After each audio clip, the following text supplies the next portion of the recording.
تشک و پهن کردم. همون یه تشک تو اتاق بود که ملحفش هم معصومه عوض کرده بود. یه بالش ساندویجی بزرگ و یه لحاف پشم.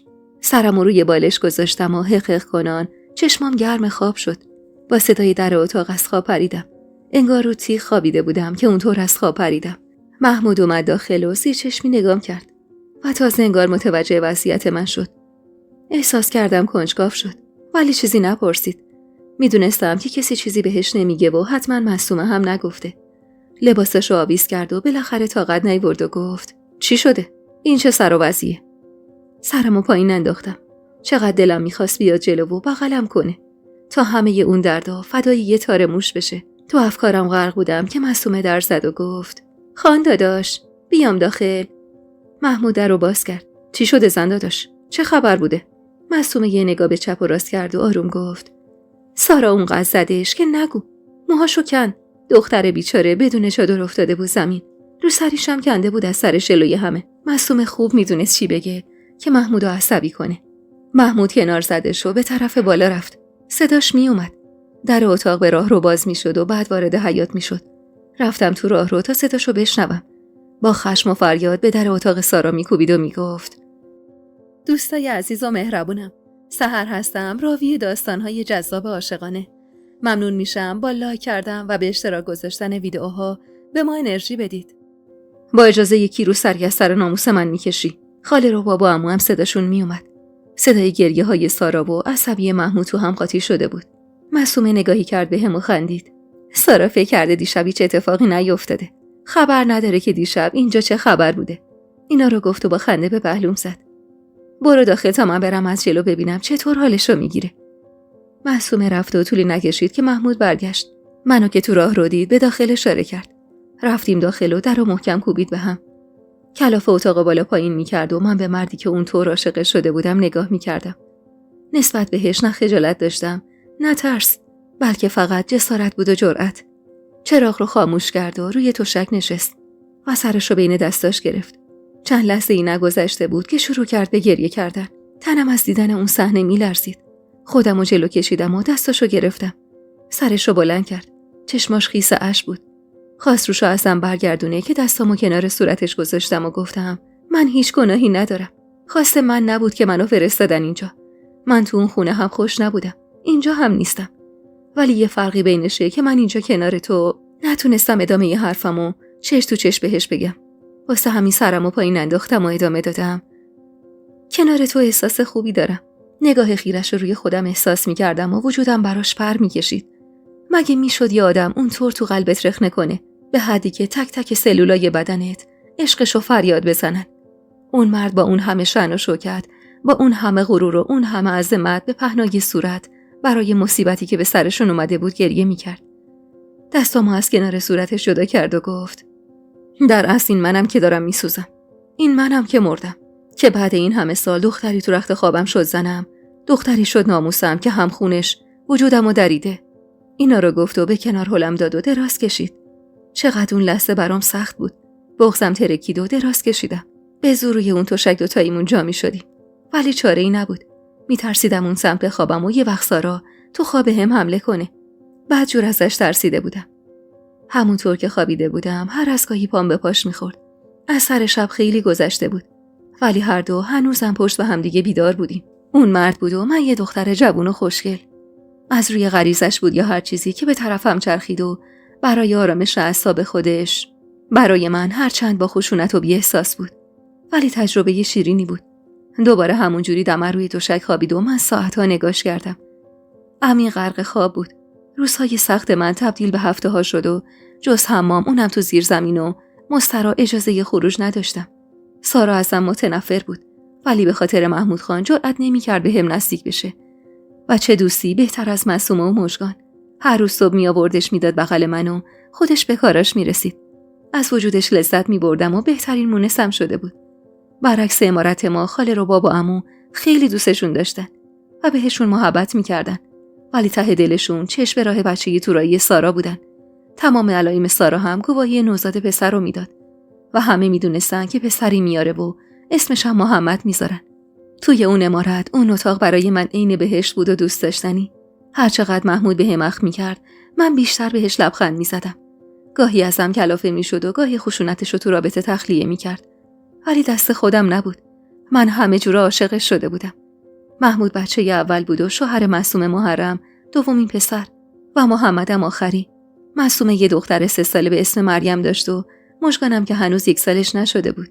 اختلاف سنی ما کم بود و اون فقط 4 سال از من بزرگتر بود. معصومه دختری از یه خانواده ثروتمند نبود و برعکس سارا که پدر معروفی داشت، اون از یه خانواده معمولی بود و همیشه منو یاد دل پاک و صاف ننه مینداخت. اون روز جلوی آینه نشسته بودم و تازه از همون بیرون اومده بودم و داشتم موهامو شونه می‌زدم. فردا 40 روز درگذشت محمد بود. بعد از اون شبی که محمود با سارا دعوا کرده بود، همه چی تقریباً در آرامش بود و توی این مدت من دیگه رباب خانومو ندیده بودم. قرار بود اون روز از خاله محمود خان که ساکن شهر بود بیاد برای مراسم فردا. تو عالم خودم بودم که در باز شد. از جا پریدم. با گذشت اون همه زمان هنوز عادت نکرده بودم به در باز کردنای محمود. اخماش تو هم بود. هیچ وقت من صورت بدون اخمشو ندیده بودم. چشمش بهم افتاد. ولی بی تفاوت سرچرخون تو کمد دنبال لباسش. 2-3 شبی بود که حسابی درگیر کارا بود و خیلی دیر می اومد تو اتاق و تا بیاد من خواب بودم. واسه همینم درست و حسابی ندیده بودمش. آروم رفتم پشت سرش و خواستم دستم روی شونش بذارم که چرخید چیزی بگه، اما با دیدن دستم روی هوا و خودم پشت سرش خشکش زد. منم از این حالتش خندم گرفت. از صورتش که یکم ترسیده بود. آخه کی باورش میشد محمود خان از دیدن من پشت سرش بترسه؟ از سکوتش استفاده کردم و گفتم دنبال چی میگردی؟ بگو کمکت کنم. کاملا مشخص بود هول شده. واسه همینم با لکنت گفت یه لباس نخی داشتم. نیستش. لباس درست طبقه پایین بود ولی چشمایی به اون درشتیش نمیدید. خم شدم درش آوردم و گفتم اینو میگی؟ با سر گفت داره. پیش دستی کردم و دکمه‌های پیراهنش رو براش باز کردم. محمود هنوز تو شوک رفتار من بود ولی من دیوونه اون عطر نفساش و اون عطر خاص تنش بودم. لباسشو پوشید و خواست از کنارم بگذره که دستشو گرفتم. پشت به هم ایستاد ولی چیزی نگفت. حتی دستمو فشارم نداد و فقط این من بودم که دستشو نگه داشته بودم. دوستش داشتم. بیشتر از جونم میخواستمش. واسه همینم آروم گفتم فردا که برید مراسم من تنها بمونم اینجا. به طرفم چرخید. میتونست دستشو از تو دستم بیرون بکشه ولی نکشید و گفت نه، خاله لیلا میاد پیشت. امشب معصومه هم میمونه خونه پیشت. در ضمن پدرم میخواد تو رو ببرم سر سفره پیش همه. نمیدونم چی قراره بشه. اینو گفت و مکسی کرد و بعد از چند لحظه ادامه داد خاله لیلا میاد، مش حسینم هست. پدر منم با همه دنیا فرق داره. تو دل این مرد چیزی به اسم خشم و خشونت جایی نداره. به این خیاله که تو رو تو دل مادرم جا بده. سرمو پایین انداختم. تو دل شما چی؟ جایی دارم؟ سکوت کرد و چیزی نگفت و رفت تو چارچوب در. اما همونجا وایستاد و گفت لباس تو عوض کن. خیلی تو تنت تنگه. شبون تنت نباشه. رفت و با این حرفش دل منم از جا کند. از اینکه حواسش بهم بود ذوق کردم. چند بار دور خودم چرخیدم و دامن پیراهنم باز شده بود و میچرخید با من. دستامو روی دهنم گذاشتم تا صدای خنده هامو نشنون. 1/2 ساعتی گذشته بود که معصومه اومد داخل. حسابی خسته بود چون خیلی کار سرشون ریخته بود. تو حیاط خدم مرغ میشستن و پر میکندن برای نهار فردا. میوه میشستن، ظرف آماده میکردن، خرما گردو میزدن. خلاصه هر کسی یه کاری میکرد. مژگان گوشه اتاق ما خواب بود و مریم به کولش بسته بود و اومده بود داخل. تو اون روزای بیحالی رباب خانوم تمام مسئولیت‌ها رو محمود خان به اون داده بود. نشست و مریم بیچاره رو که خوابیده بود بهم داد تا کنار خواهرش بخوابونمش. هوا رو به سرما بود و اولین ماه پاییز بود. یکی از خدمه برامون چای آورد و رفت. معصومه از غوری چای ریخت تو استکان و تو نلبکی هم ریخت و گفت آخ که چقدر چای میچسبه. خیلی خستم. پاهاشو میمالیدم و گفتم خسته نباشی معصومه جون. بازومو نیشگون گرفت. بگو ببینم چی بینتون گذشت که محمود از اتاق زد بیرون؟ داشت میخندید اما تا منو دید خودشو جمع جور کرد. وای از اون حرف معصومه که انگار دنیا رو به پام ریختن. بغلش کردم و گفتم قرار شب منو بیارم برای شام سر سفره. چشمای معصومه گرد شد و گفت مطمئنی گوهر؟ یعنی خاله رباب اجازه میده؟ یه وقت داد و بیداد را نندازه. آروم گفتم خدا به دلش رحم بندازه. الهی آمین. گوهر حواست به یه شوهرت باشه. یه چیزایی هست که فقط من ازش خبر دارم. حالا که میتونم بهت اعتماد کنم، خودم بهت میگم. و بعد صداشو پایین آورد و ادامه داد. میدونی چیه گوهر جون؟ خاله رباب هر کاری میکرد محمود زن نمیگرفت. واسه همینم چندین و چند دختر بیوه یا طلاق گرفته اومدن اینجا. یعنی خاله صیغه میخوند و میفرستاد پیش محمود. ناراحت نشو خب. اونم مرد دیگه، نیازایی داره. نمیشه که به گناه بیفته. تا اینکه بالاخره قرار شد سارا رو برای محمود خان بگیرن و سینی و طلا فرستادن برای خواستگاری. خانداداش اما زن نمیخواست. ولی اون بارم مش حسین مجبورش کرد. محمود خان هیچ وقت رو حرف عموش حرفی نمیزنه. وقتی رفتن خواستگاری، محمود گفته بود اگه نپسندیدم نمیگیرم. همونم شد و گفت نمیخوام که نمیخوام. خاله رباب گفت آبرومون میره، بی آبرو میشیم. ولی محمود خان مرغ شیه پا داشت. محمدم باهاشون رفته بود. همه جا با محمود خان بود. انگار دو قلو بودن. محمود کلا خیلی با محبته. با من و محرم و بچه‌هام هم خیلی خوبه. وقتی محمد گفت از سارا خوشش اومده و به خاطر برادرش سکوت کرده، انگار دنیا رو به خاندادشش داده.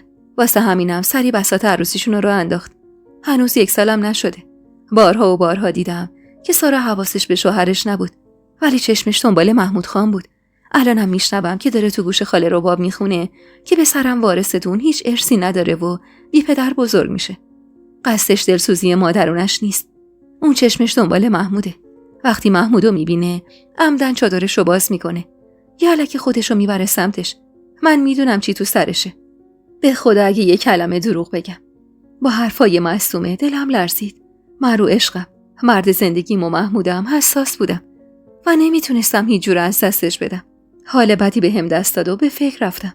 خدا رو شکر که معصومه بود و تو اون روزای سخت همدمم بود. حال خوشم خراب شد و حس زنانم میگفت که باید از سارا متنفر باشم. اما تصور دستای کوتاه من و قدرت و نفوذ سارا روی خاله رباب 4 ستون بدنمو میلرزون. هشدار معصومه منو وادار کرد که زن قوی و قدرتمندی بشم. زنی که عشقشو از دهن گرگ بیرون میکشه. بالاخره مهمونا اومده بودن و من تو اتاق منتظر بودم که بیان دنبالم. به خاطر دل خاله رباب پیراهن رنگ تیره پوشیدم و رو سر یه سرمه‌ای به سر کردم.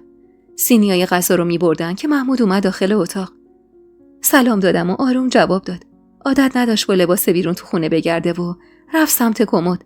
در رو باز کرد و بلوز شلوار سیاه رو تنش کرد. منم داشتم از درون خودم رو میخوردم.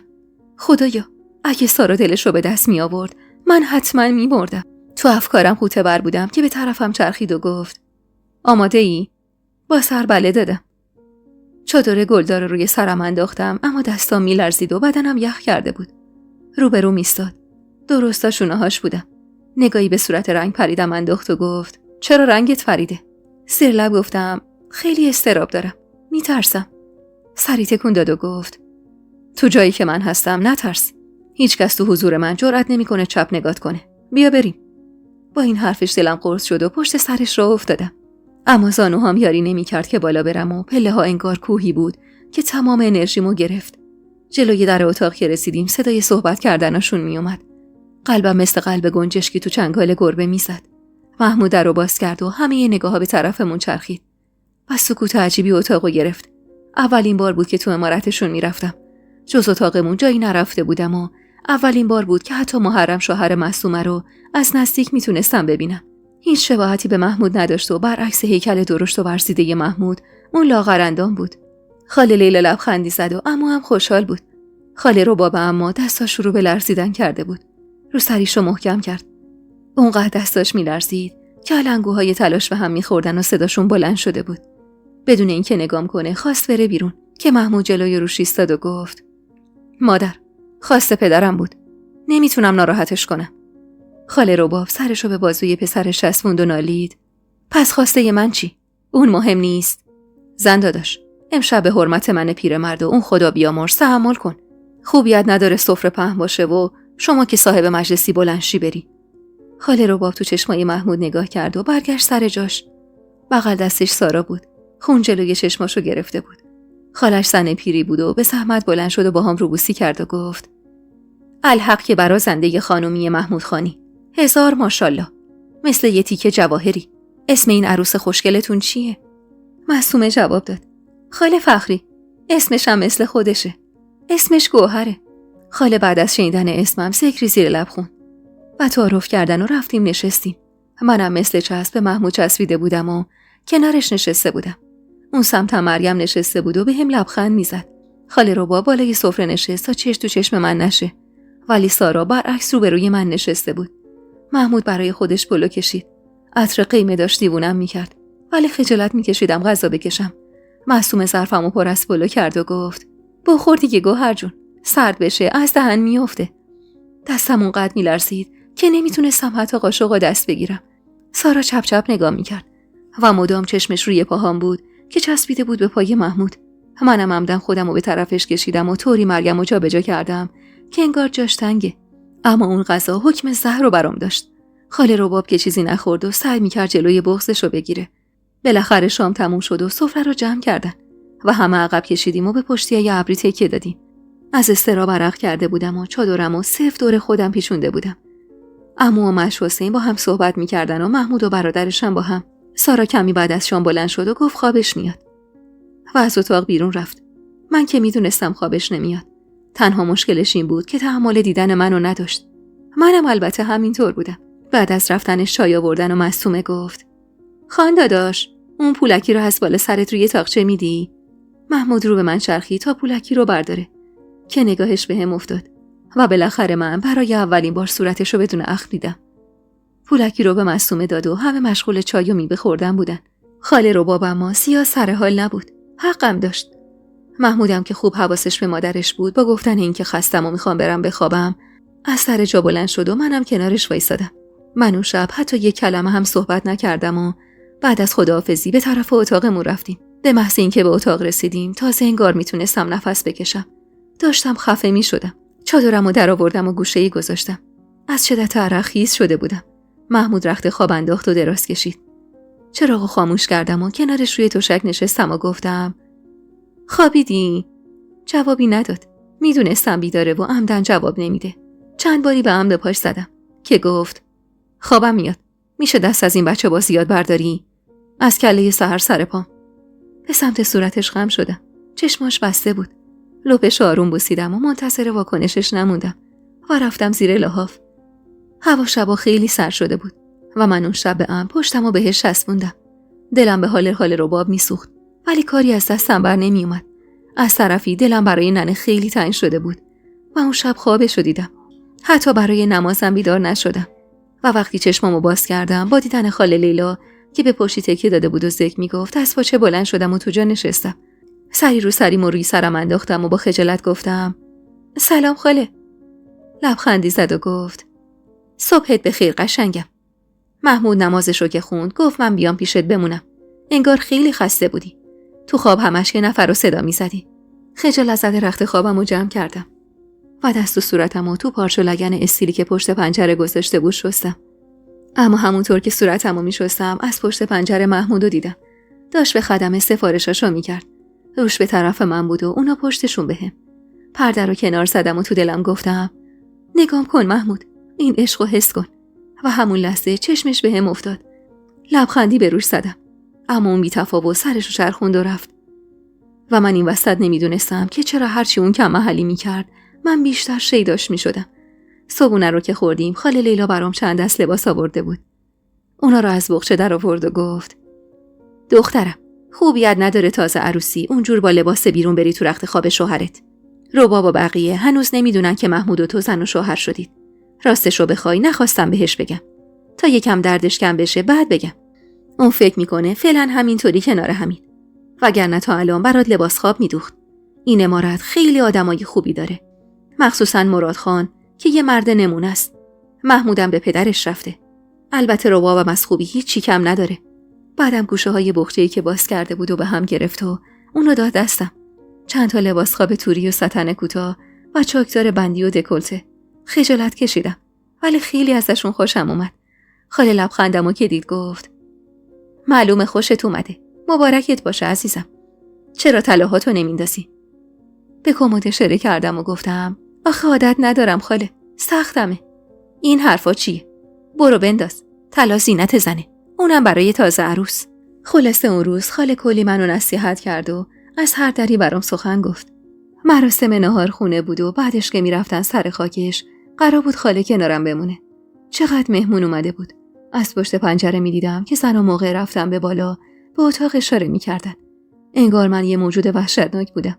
موهامو بافتم و انداختم روی شونم و تو تاقچه پشت پنجره نشسته بودم و زانوهامو بغل گرفته بودم و تو سرم واسه آینده خودم و محمود روی بافی می‌کردم. بوی غذا آدمو مست می‌کرد. دیگای پلو و مرغ توی حیاط روی آتیش در حال پخت بود. چه جمعیتی میومد و لابد همه اتاقای بالا پر شده بود. من که ندیده بودم، اما معصومه میگفت اتاق مهمون خونشون بزرگتر از 10 تا اتاقه. به توصیه خاله لیلا طلاهامو انداخته بودم و چشمم به اون همه علنگوی توی دستم بود که چند بار به در اتاق زده شد. نفسم بند اومد. یعنی کی بود؟ جرئت نداشتم در رو باز کنم. صدایی هم نمی اومد و داشتم از ترس غش می‌کردم که صدای آرومی گفت گوهر منم، باز کن. اون صدای محمود خان بود. لبخند رو لبام نشست و باز کردم. چهرش خم داشت و میدونستم که روز بدی براشونه. اونا برعکس ما خیلی با هم خوب بودن و دختر و پسرای عمارتشونو عاشقانه دوست داشتن. داخل اومد و در رو بست و من بهش خیره بودم و شنیدن اسمم واسه اولین بار از زبونش باعث شده بود که انگار دنیا رو بهم بدن. لباس تو تنش پاره شده بود. رفت سمت کمد و لباسشو در آورد. چشمم به پوست سفیدش افتاد که این زنا مثل برف بود. آروم رفتم جلو و لباسشو بهش دادم. پیراهن مشکیشو تنگ کرد و براش دکمه‌هاشو میبستم که گفتم ناهار تو بیارن اینجا. درو از تو قفل کن تا خاله بیاد پیشت. بهش نزدیکتر شدم. به حدی نزدیک که بازدم نفساش روی پوست صورتم میشست. عرق روی پیشونیش نشست اما تو جاش تکون نمیخورد. نمیدونم اون روز دلش میخواست یا اونقدر من عاشقش بودم که حس کردم آغوشش با همیشه فرق داره. بغلش کردم و سرم روی شونش گذاشتم و گفتم محمود خان، چقدر شنیدن اسمم از زبون شما قشنگه. یعنی خوشبخت‌تر از منم کسی هست. اینو گفتم و محکم‌تر از قبل بغلش گرفتم و عطر تنش رو استشمام می‌کردم که دستشو پشتم گذاشت و بند دلم پاره شد. پس بالاخره به این عشق رضایت داده بود. ولی برعکس تصورم دستشو گذاشته بود پشتم تا منو از خودش جدا کنه. بعد از اینکه منو از خودش جدا کرد بدون حرفی به طرف در رفت. پایین لباسشو تو شلوارش زد و درو باز کرد. اما هنوز بیرون نرفته بود که گفت اگه کسی جز مادرم بهت بی‌حرمتی کرد، من بهت این اجازه رو میدم که باهاش همونطور رفتار کنی. از امروز یاد بگیر چطور زن من باشی که همه ازت حساب ببرن. اینا رو گفت و درو بست و رفت و من دوباره دیوونه بازی به سرم زد. چند باری دور خودم چرخیدم و رقصیدم. بی صدا برای خودم جشن گرفته بودم، غافل از اینکه چه روزایی پیش رو دارم. بعد از نهار که رفتن سر خاک، من و خاله موندیم خونه. خدمه‌ها تون اتاقا رو جارو می‌زدن و تا اومدن بقیه تمیز می‌کردن. بعد از نهار که رفتن سر خاک، من و خاله موندیم خونه. خدمه‌ها تون اتاقا رو جارو می‌زدن و تا اومدن بقیه تمیز می‌کردن. خاله خیلی خوب بود و من همش تو دلم حسودی می‌کردم که چرا همچین خانواده‌ای ندارم که حتی یه بارم نیومدن ازم خبری بگیرن. بالاخره عصر شد و همه برگشتن خونه. یه سری مهمونا هم برای شام میموندن. خاله میگفت از نزدیکانن، اما من که هیچ کسی رو نمیشناختم. دست بر قضا اون روز زن کربلی هم اومده بود و بعد از برگشتن همه به طرف اتاقمون اومد و با دیدنم چند باری بغلم گرفت و گفت دخترم، تو شانس زندگی من بودی. حالت چطوره؟ تشکر کردم و گفتم خوبم خاله. از خونمون چه خبر؟ از زیور خاتون، از ننم خبر داری؟ چهرش در هم شد و گفت تو چقدر بدبختی که حتی خبر نداری. هنوز حرف از دهنش خارج نشده دستام شروع به لرزیدن کرد و گفتم چی رو خبر ندارم؟ اتفاقی افتاده. با شرمندگی آهی کشید و گفت 7 روز از رفتن تو نگذشته بود که ننت به رحمت خدا رفت و از این دنیا راحت شد. زن کربلی اینو گفت و دنیا رو سر من خراب شد و اون روز تبدیل شد به بدترین روز زندگیم. من حتی نتونسته بودم براش گریه کنم یا عزاداری کنم. پس اون روحش بود که به خوابم اومده بود. روی زمین نشستم و شروع کردم به گریه کردن. آخه اون تنها کسی بود که تو دنیا دوستم داشت. اونقدر گریه کردم که خاله لیلایی بیچاره اومد سمتم و بغلم گرفت و رو به زن کربلی گفت زن کربلی، الهی مارون زبون تو بزنه. حالا مجبور بودی الان اینو بگی؟ برو بیرون، ببین چی کار کردی با این طفل معصوم. کم مصیبت داره، تو هم آتیش بریز تو جونش. زن کربلی رفت و منو با اون کوله بار غم تنها گذاشت. روزها بود که ننه به آرامش رسیده بود. حالا دادای من تنها بود و کسی رو نداشت. جیگرم براشون کباب میشد. ساعتها گریه کردم تو اتاقمون و بالاخره روی پاهای خاله خوابم برد. نمیدونم چقدر خواب بودم که خاله بیدارم کرد و گفت بلند شو دخترم، هوا تاریک شده، من میخوام برم پیش مهمونا. دیگه محمود خان تو عمارته و نیاز نیست از چیزی بترسیم. ازش تشکر کردم و رفت. یه تیکه از حلوای 40 محمد رو توی دهنم گذاشتم چون حسابی ضعف داشتم و خودم رو مرتب کردم و متکا رو سر جاش گذاشتم. اتاق یکم سرد بود. شعله چراغ نفتی رو بالا کشیدم تا گرمم بشه و یه گوشه نشستم و تو خاطراتی که با ننه داشتم غرق شدم. محمود اومد داخل و من آروم سلام دادم. انگار اونم از اون آروم بودن من تعجب کرده بود که کمی مکث کرد و گفت خانواده پدر و مادرم بالا هستن. تو اتاق مهمون خونه. میخوان سفره بندازن همه دوره هم. آقام گفت تو هم بیای. با ترس نگاش کردم و گفتم تو رو خدا نه. من چطور میتونم بیام جلوی اون همه آدم و از خجالت نمیرم. چادرمو به طرفم گرفت و گفت یه بار بهت گفتم، بازم بهت میگم، تا پیش منی دلت قرص باشه. کسی کاری به کارت نداره. چاره جز اطاعت نداشتم. چادر به سرم انداختم اما اصلا روحیه خوبی نداشتم. از در اتاق که پامو گذاشتم بیرون، دستمو بین دستش گذاشتم. حتی سرشو نچرخون نگام کنه. ولی تا بالای پله ها دستشو کنار نکشید و جلوی اتاق که رسیدیم تازه دستشو کنار کشید و گفت یا الله. ضربان قلبم شدت گرفته بود. اما محمود مردتر و محکمتر از اونی بود که کسی در حضورش جرأت داشته باشه بی حرمتی کنه. وارد مهمون خونه که شدیم یه اتاق خیلی بزرگ بود. همونطور که معصومه گفته بود. با چراغ‌های شیشه‌ای که سر تا سر فرش شده بود. فرشای قرمز و پشتی‌های ابری قرمز. روی تاقچه یه دست آینه شمدون بود و چقدر من بدبخت بودم که حتی برای عروسیم آینه و شمدونم نداشتم. و کل دارایی من یه بخش لباس پایین کمد محمود خان بود. رباب خانم حتی نگامم نمی‌کرد. ولی خشم سارا قشنگ قابل فهم بود. به احترام محمود بلند شدن و محمود و من رفتیم بالای اتاق نشستیم.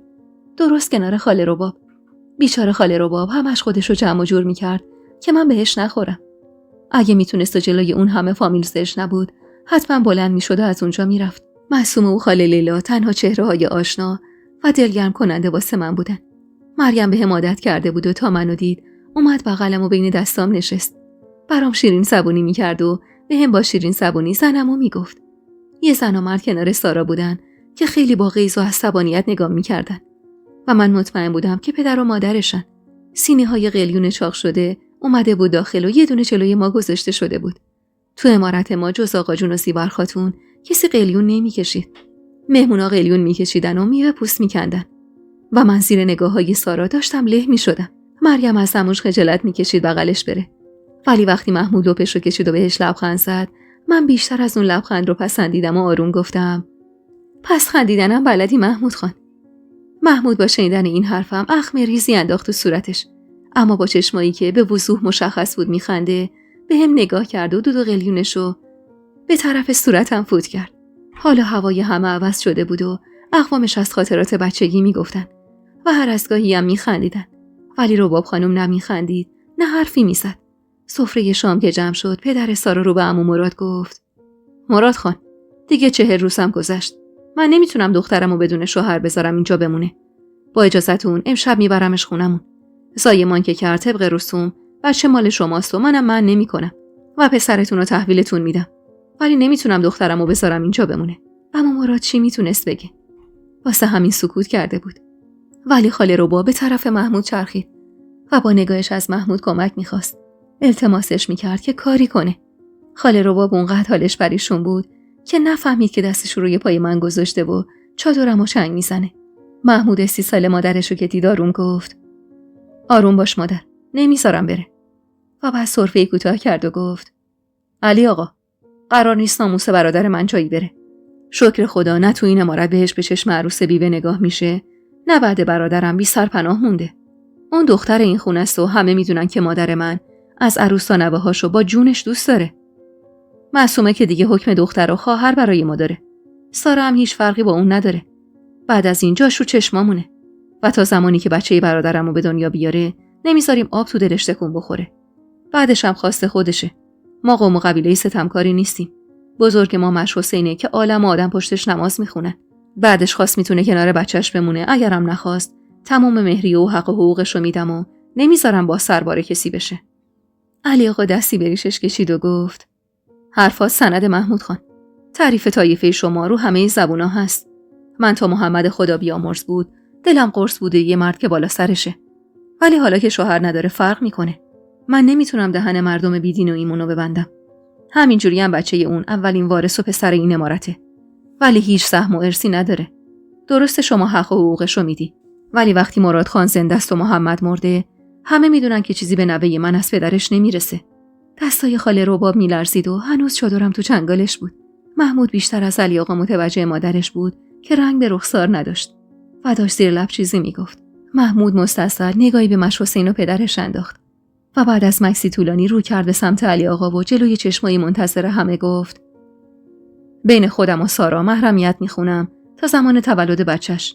بعدم اسم خودم رو تو شناسنامه برادرزادم میذارم تا قانوناً از کل دارایی من سهم ببره. وای خدایا، چی میشنیدم؟ سارا بشه هوای من، اون سهیم بشه محمودو. لبم از بغض میلرزید. چی دردناکتر از این که حس کنی عشق تو خطره؟ اونم چه خطری بدتر از سارا. سارایی که به خونم تشنه بود. رباب خانم اشکاشو پاک کرد و گفت: الکی نیست که بهت میگن محمود خان. الحق که شیر منو خوردی شیر مردم. خدایا شکرت که همچین پسری بهم دادی. سارا اون میون چشماش برق میزد. بالاخره به آرزوش رسیده بود.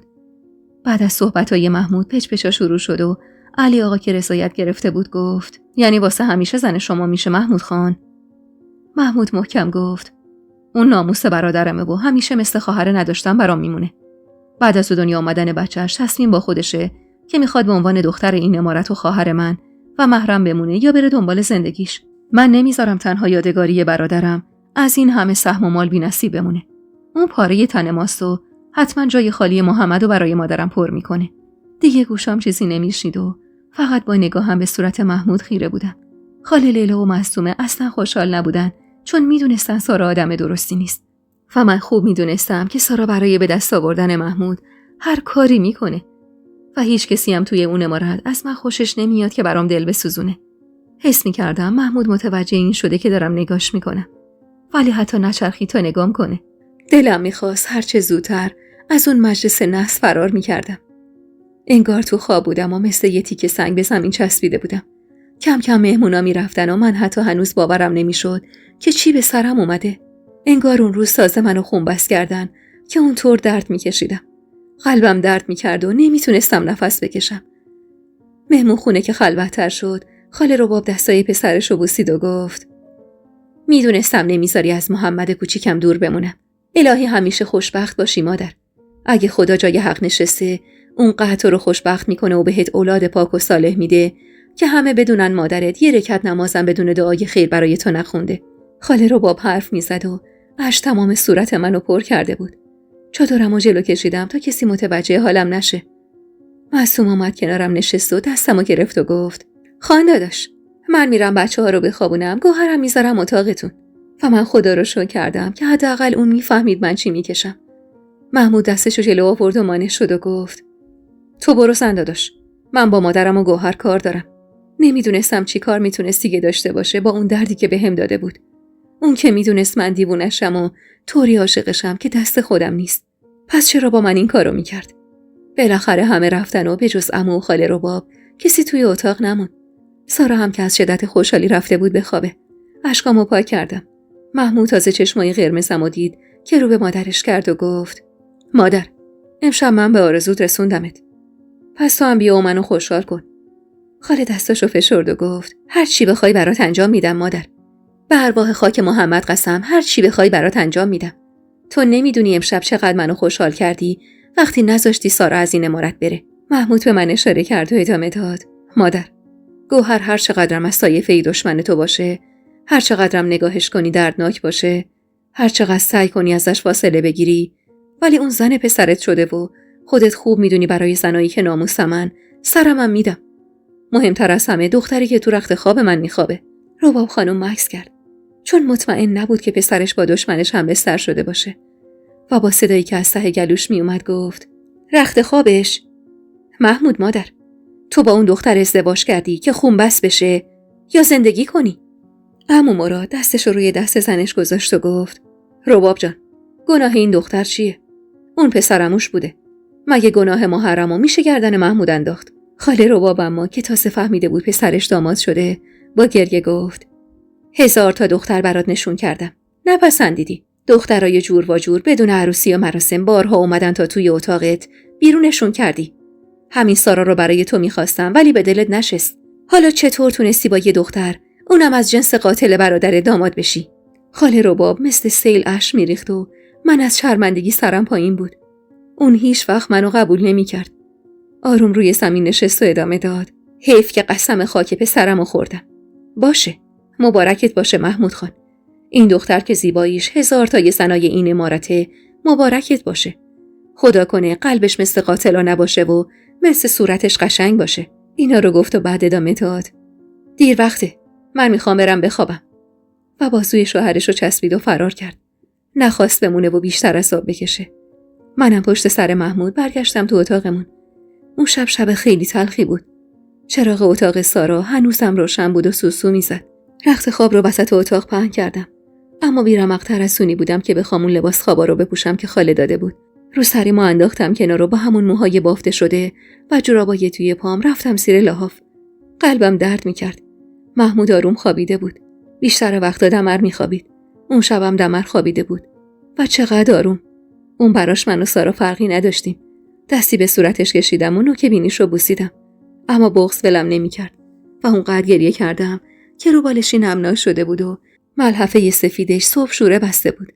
محمود همیشه سحرخیز بود و طبق معمول همیشه رفته بود بیرون. منم حال نداشتم و خیلی دلم براش تنگ شده بود. حس خوبی نداشتم. لباسمو عوض کردم و رفتم مسترا و یه نفس عمیق تو حیاط کشیدم. هوا حسابی سوز داشت و خوشم می اومد. معصومه اومد دنبالم و برای صبونه رفتم بالا. از اینکه محمود نبود اصلا حس خوبی نداشتم. سارا مرتب و آراسته با پیراهن حاملگی و روسری که نصف و نیمه روی موهاش گذاشته بود نشسته بود. سلام دادم و نشستم. محرم استکان چای رو بهم داد و گفت زن داداش. خان داداش رفت جایی کار داشت، گفت عصر میاد. عمو گفت دخترم دوست ندارم کسی جدا از بقیه غذا بخوره. از این به بعد همه دور همیم. عمو اینو گفت و همه شروع کردن به خوردن صبونه. سارا ظرف مربا رو خالی خالی میخورد و من داشتم از اون جور خوردنش بالا می آوردم. چند لقمه نون پنیر خوردم و تشکر کردم. بعد از صبونه خاله رو با سارا رفتن حموم ده. و این بهترین فرصت بود که معصومه اتاقا رو به من نشون بده تا بتونم با اون عمارت آشنا بشم. اول از همه اتاق سارا رو بهم نشون داد. یه تخت خواب بزرگ 2 نفره توی اتاقش بود که چقدر قشنگ بود. اون روز فهمیدم همه زنای اون خونه تخت و میز توالت دارن. و این فقط من بودم که چیزی نداشتم. حتی یه بالش شخصی. اتاق معصومه هم بزرگ و دلباز بود. اولین بار بود میرفتم. با داداش محرم به عنوان پاگوشا بهم آینه و قرآن دادن و با محبت ازم پذیرایی کردن. اتاقشون از وسط پرده داشت و اون سمت تخت و کمد و این سمت پشتی بود. داداش تنهامون گذاشت و رفت بیرون تا راحت باشیم. معصومه مشکان و شیر میداد و مریم هم طبق معمول بغل من بود. معصومه کاسه های روی کوچیک بادوم و گردو رو جلوم کشید و گفت گوهر جون بذار دهنت، چرا امروز اینقدر ناراحتی؟ نگاش کردم و گفتم سارا از دیشب شده زن محمود خان. چطور ناراحت نباشم معصومه؟ تو که میدونی چقدر دوستش دارم. معصومه شیطون خندید و گفت پس خان داداش هنوز نشناختی، وگرنه الان زانوی غم بغل نمی گرفتی. اون انگشتشم به ناموس برادرش نمیخوره. بعدم به پام زد و ادامه داد اخماتو باز کن. شدی محمود خان که همیشه اخم میکنه. با شنیدن اسمش گریم گرفت و گفتم خیلی دوستش دارم معصومه. کاش همه این کابوسا تموم بشه. کاش بفهمه چقدر دوستش دارم. و اون روز تمام مصیبتامو از خونه آقا جونم براش تعریف کردم. و اون شد رازدار من و منم رازدار مشکلات اون. دختراش به زیبایی ماه بودن و ساعتها کنارشون آرامش داشتم. و با خودم فکر میکردم یعنی یه روز خدا هم به من همچین فرشته هایی عطا میکنه. معصومه بچه هاشو خوابوند و یه دل سیر 2 تایی گفتیم و خندیدیم و گریه کردیم. محرم مرد خوبی بود و خدا رو شکر خوشبخت بودن.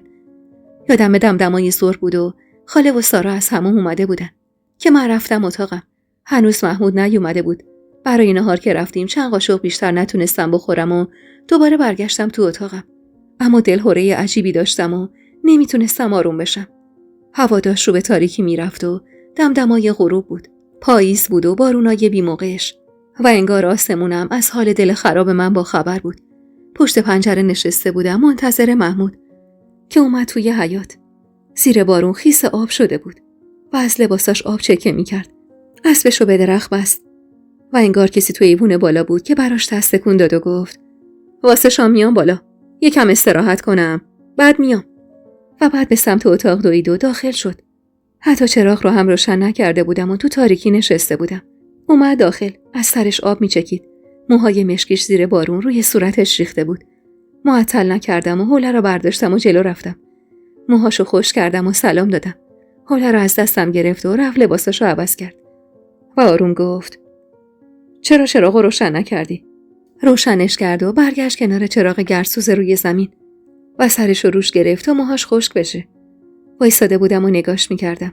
چقدر دلم میخواست باهاش حرف بزنم، اما روم نمیشد و با پایین بلوزم ور میرفتم. اما بالاخره دلمو به دریا زدم و گفتم امروز خونتون رو دیدم. معصومه نشونم داد. چه اتاقای قشنگی دارید. پرده ها، تخت، کمودا. اتاق معصومه چقدر قشنگه. با این حرفام یه جوری نگام کرد و به فکر فرو رفت. کمی بهش نزدیکتر شدم و دستمو به دستش زدم و گفتم دیشب وقتی خندیدی خیلی جذابتر شده بودی. بالاخره تونستم محمود خان خوش اخلاقم ببینم. نگام کرد و گفت چرا ناراحتی امروز؟ چقدر خوب که حواسش بهم بود. دستمو کنار صورتش گذاشتم و گفتم اولین باری که تو عمارتمون از اسب پریدی پایین، رفتم پشت مادر بزرگم مخفی شدم. ولی نتونستم ازت چشم بردارم. اون روز مردای خونمون از ترس شب جاشون رو خیس کردن. اما من تا خود صبح دل تو دلم نبود و به تو فکر می‌کردم. میدونی محمود، من یه جوری عروس شدم که حتی نمیتونم تو آینده واسه کسی تعریف کنم. از اتاق عروسیم بگیر تا دامادی که از روی حرص و انتقام بهم حمله کرد و حالا زن برادرش شده هووی منی که هنوز نتونستم اختیار خودم رو تو این عمارت داشته باشم. اینا رو گفتم و سکوت کردم و بی صدا اشک میریختم.